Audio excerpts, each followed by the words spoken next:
I'm Warren Buffett, and I've spent most of my life watching what money does when people stop trusting promises. Tonight, we need to talk about the promises behind the U.S. dollar.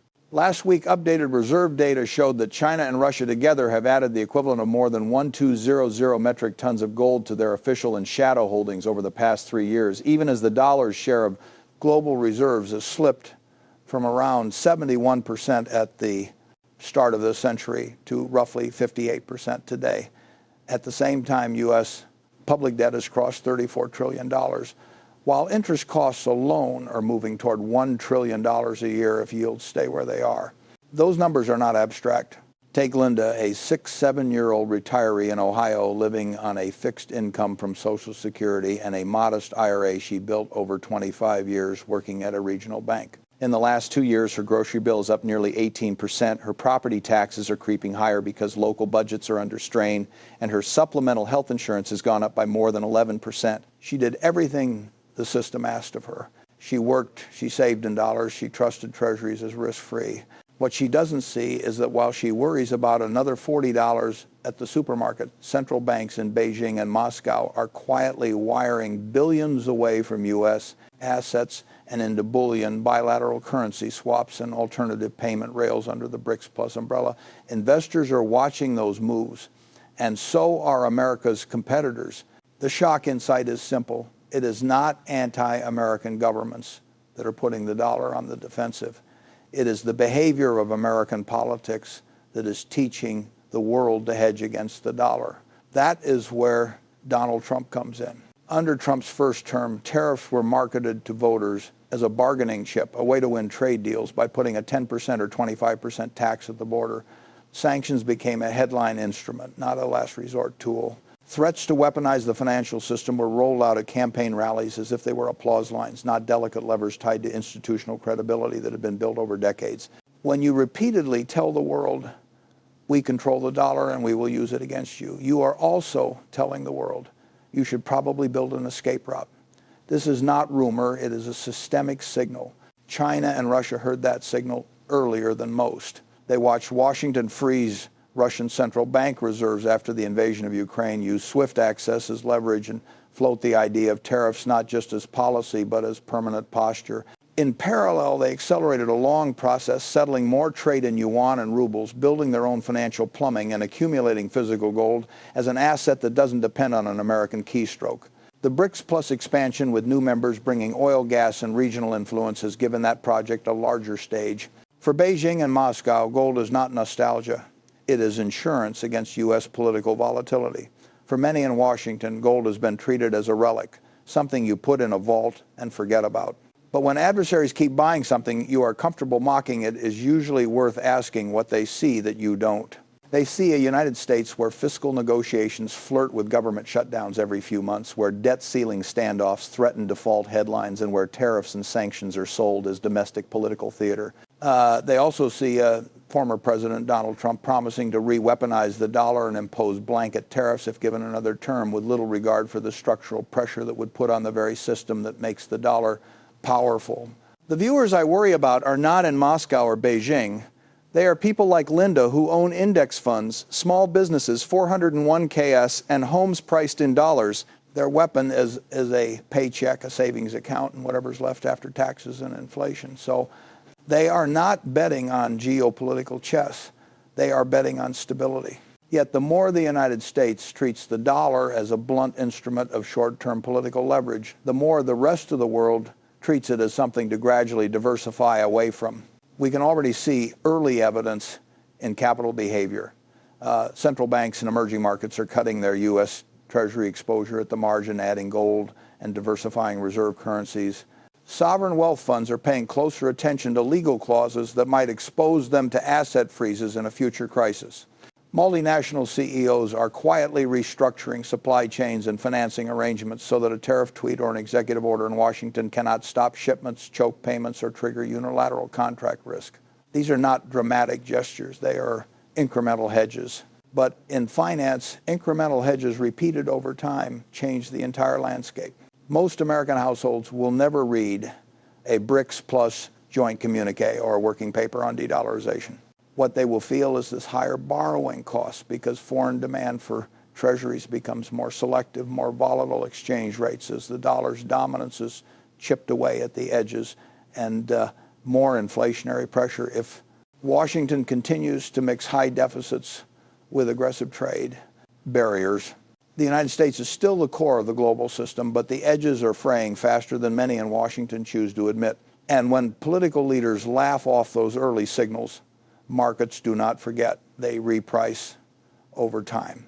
Trump did not start the global diversification away from the dollar. That process began years ago. But by turning tariffs, sanctions, and financial coercion into a permanent campaign slogan, he has accelerated a trend that long-term investors cannot afford to ignore. The dollar's greatest strength has never been just military power or GDP size. It has been trust in the impartiality of American institutions.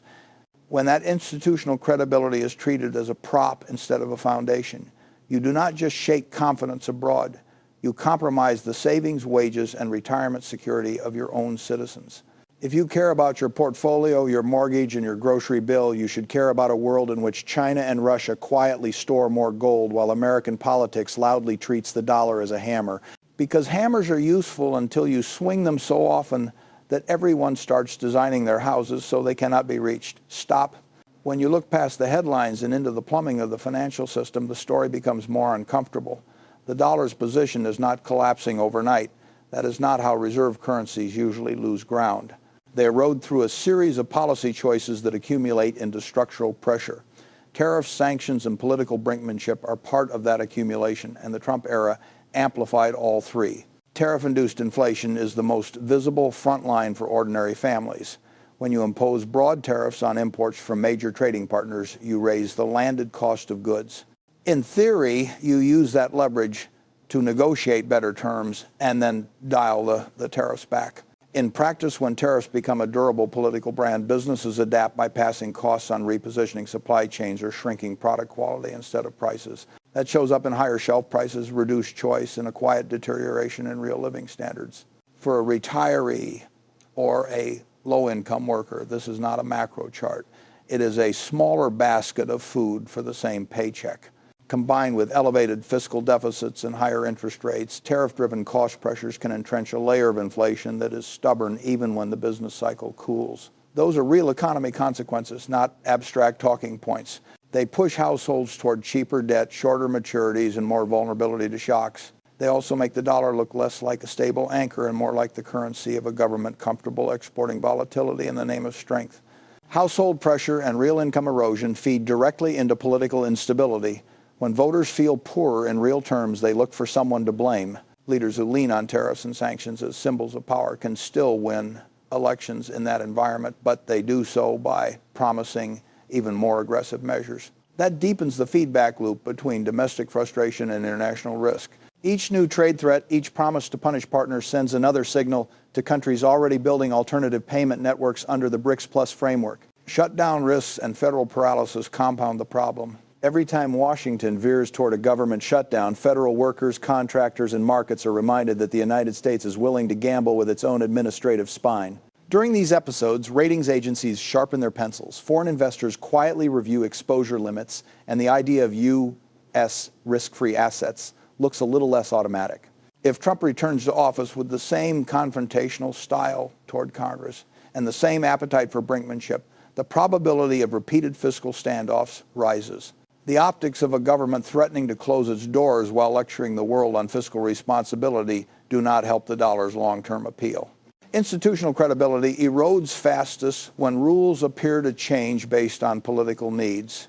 Sanctions are a prime example. Used carefully, they reflect a rules-based system that punishes specific violations of international norms. Used constantly with expanding secondary penalties and inconsistent carve-outs, they start to look less like law and more like preference. When central banks see assets frozen or payment channels restricted according to shifting political calculations, they reevaluate the safety of holding their savings in that jurisdiction. China and Russia, already skeptical of American intentions, have used those episodes as justification for building parallel systems and increasing gold reserves. Inside the United States, regulatory fog adds another layer of risk. When trade policy, sanctions rules, and tariff schedules change on short notice through unilateral executive actions, corporate planning becomes guesswork. Boards and CFOs cannot model 5-year capital plans when a single speech can imply a new tariff regime or a fresh wave of financial restrictions. As a result, they defer investment, keep more cash on balance sheets, and build optionality into their supply chains. Capital behavior shifts from offensive to defensive posture, not because the opportunities have vanished, but because the rules are unpredictable. That cash-heavy wait-and-see stance has its own systemic tension. Shorter investment horizons mean fewer long-term projects in infrastructure, advanced manufacturing, and capacity that supports future productivity. Even when capital is abundant, it becomes more selective about jurisdictions and sectors, countries perceived as targets of U.S. Tariffs and sanctions respond by hedging with BRICS plus partnerships, non-dollar trade invoicing, and gold accumulation. The world does not abruptly dump dollars. It slowly reroutes marginal flows elsewhere. Markets notice that flow, even if it never makes the evening news. Inside Trump's own political coalition, internal GOP fractures around trade and foreign policy have been widening. Traditional Republicans closely tied to multinational business understand the value of predictable trade rules and a strong, trusted dollar. Populist factions energized by Trump's rhetoric prioritize visible confrontation over quiet stability.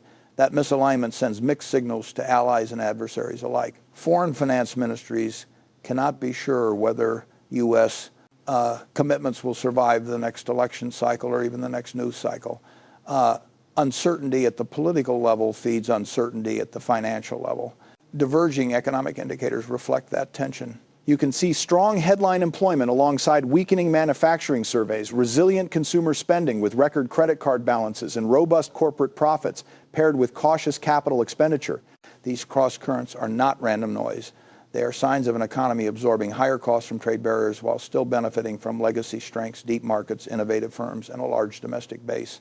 But when you overlay that with a deliberate strategy by BRICS Plus members to de-risk from the dollar, you start to see the contours of confidence fracture within the system. Small and medium-sized enterprises which lack the global reach of multinationals feel these strains sooner. They pay more for imported inputs when tariffs are in place, yet they have less leverage to push back. Their financing costs rise when foreign demand for U.S. bonds becomes more cautious and domestic yields remain elevated. When policy uncertainty is high, lenders tighten terms and SMEs become more conservative in hiring and investment. These choices may look prudent at the firm level, but aggregated across the economy, they lower dynamism. Slower productivity growth is a subtle cost of a volatile policy environment. Supply chain rerouting is often described as reshoring or friendshoring, but in practice it can mean years of expensive transition. Companies moving away from China to other markets are not simply cutting risk, they are also embedding new dependencies in countries that may over time align more closely with BRICS Plus structures. If those countries deepen financial ties with China and Russia while the United States continues to swing tariffs like a club, the net effect can be a world where the physical goods move away from one exposure, but the financial system tilts further toward non-dollar arrangements. Meanwhile, Beijing and Moscow keep buying gold as a hedge and as a signaling device. They are telling their own citizens and partners that they are building ballast outside the reach of U.S. policy. The political economic feedback loop tightens with each cycle. Tariffs contribute to inflation. Inflation angers voters. Angry voters reward those who promise stronger measures against foreign rivals. Those promises translate into more aggressive trade and financial actions. Partners respond by hedging against the dollar. The erosion of demand for U.S.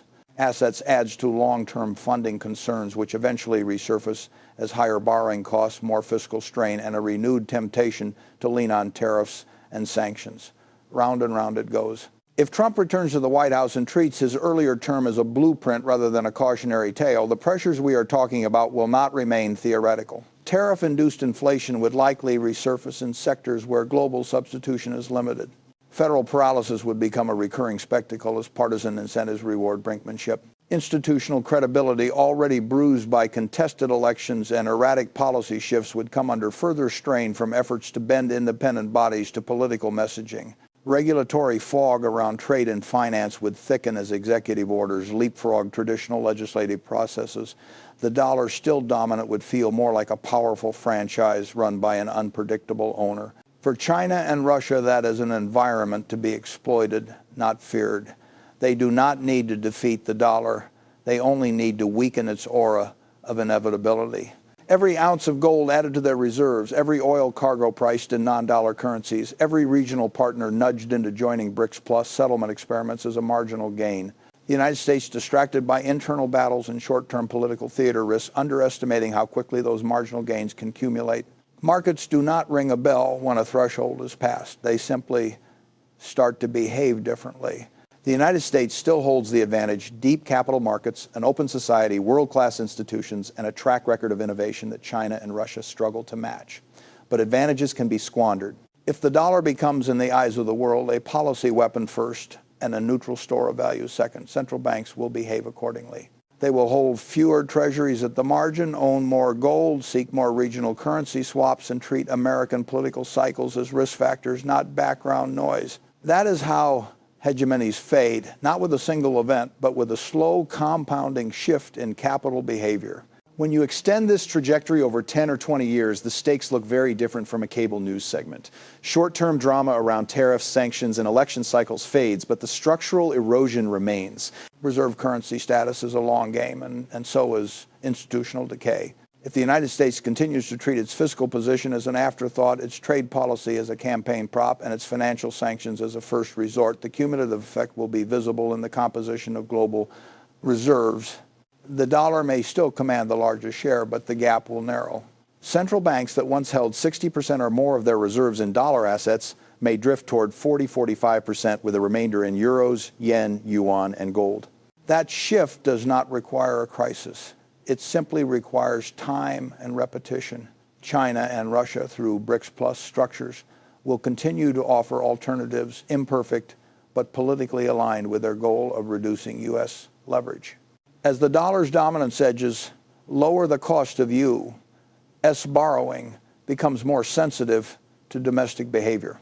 In a world where foreign demand is less automatic, each bout of political brinkmanship, each debt ceiling standoff, each shutdown threat carries a higher risk premium. That premium shows up in higher yields, which translate into higher interest costs, which in turn squeeze fiscal space. The temptation to inflate away part of the problem or to lean on financial repression grows. At that point, you have a classic lesson in what happens when discipline is postponed, the bill compounds. Institutional decay is rarely dramatic at first. It begins when independent bodies are pressured to align with partisan narratives, when long-standing norms are dismissed as obstacles, and when short-term victories are valued more than predictable rules. If Trump or any leader with similar instincts repeatedly attacks central banks, courts, or investigative agencies for not serving immediate political goals, the damage goes well beyond today's headlines. Investors start to question not just what the next policy will be, but whether the guardrails around policy still function. The difference between we disagree with their decision and we will punish them for independence is the difference between a robust democracy and a fragile one. Over 1 or 2 election cycles, markets can shrug off noise. Over 10 or 20 years, repeated attacks on institutions translate into a clear signal the rules may change when power changes hands. For a reserve currency issuer, that is dangerous. The edge the United States holds is not only military or economic. It is the assumption that contracts will be honored, courts will enforce the law, and central banks will not be whipped around by daily politics. If that assumption weakens, alternatives that once looked unthinkable begin to look good enough under certain conditions, especially when backed by gold and by regional alliances that view BRICS Plus as a strategic hedge. Market trust degrades slowly and then at certain points quickly. For years, investors accept lower yields on treasuries because they value liquidity and perceive safety. Then, after enough episodes of political brinkmanship or rhetorical threats to default, a line is crossed. That line might be a credit rating downgrade, a failed auction, or a sudden need to offer a visibly higher yield to attract incremental buyers. You do not need a full-scale crisis. You only need a steady, incremental loss of benefit of the doubt. Confidence fracture is often invisible until it is not. When that fracture appears, it does not care about campaign slogans. It cares about numbers, laws, and behaviors. If U.S. deficits remain large, if tariffs and trade barriers stay elevated, if sanctions are used aggressively without clear and consistent frameworks, and if political leaders keep signaling that they are willing to gamble with institutional credibility, markets will adjust. They will demand more compensation for holding U.S. risk. They will diversify into gold, into non-dollar assets, and into jurisdictions that look slightly less volatile, even if they are smaller. China and Russia are not building a perfect alternative. They are building a good enough set of options for countries that want to avoid being on the wrong side of U.S. decisions. Gold accumulation is part of that narrative, a physical anchor in a world where legal and digital levers can be pulled at a distance. If BRICS plus members can settle a larger share of their trade outside the dollar and hold larger gold buffers, they are less exposed to Washington's mood. That is the strategic logic, and it aligns neatly with their long-term interests. The United States still has choices. It can recenter policy on stability rather than spectacle. It can treat tariffs as specific negotiated tools instead of permanent posture. It can reestablish clear law-based criteria for sanctions that are predictable and proportionate. It can restore discipline to fiscal policy, not by sudden austerity, but by honest accounting and long-term planning. Most importantly, it can reaffirm that institutions, courts, central banks, regulators are not extensions of individual leaders, including Donald Trump or anyone else, but of the constitutional framework itself. From an investor's perspective, the lessons are straightforward. Trust once damaged is expensive to rebuild. Discipline deferred becomes costlier the longer you wait. Clarity in rules is worth more than cleverness in tactics. Humility, especially in a dominant position, is not weakness. It is risk management. The United States can afford to lead with confidence. It cannot afford to assume that leadership is permanent regardless of behavior. For families like Linda's, these long-term dynamics eventually show up in everyday life. If the dollar's edge narrows, if foreign demand for treasuries becomes less automatic, if inflation pressures recur because of repeated tariff shocks and fiscal slippage, then mortgages, car loans, and credit cards all carry a bit more strain.